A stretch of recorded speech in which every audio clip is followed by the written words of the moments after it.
دا ملت نور د دې تحمل نه لري چې وځورېږي د تاسو ټول د اسلامي مرکز نظامي ځواکونو څخه او له نورو مجاهدینو څخه او له نورو ځواکونو څخه علم دا ده چې د خپل ملت سره نرم چلند وکړي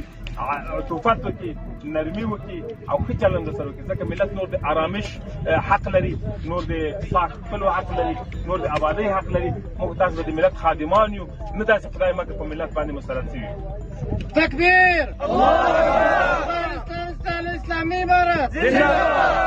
یو ځل بیا هم تاسو ټول نه مننه کوم د تاسو ټول قرباني ستایم او تاسو ټول ته د دې لوی فتحې او لاسته راوړنې د افغانستان د استقلال او ازادۍ د ترلاسه کېدو مبارکي وایم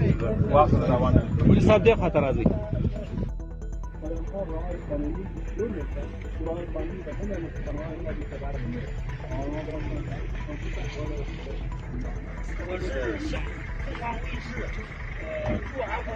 看这个可以。咱们这个阿富汗属于国际机场，如果咱们新政府自行管理，还是委托其他国家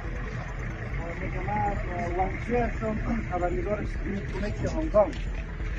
بود دیگه میگن افریقایی رو هم افغانستان کم کردن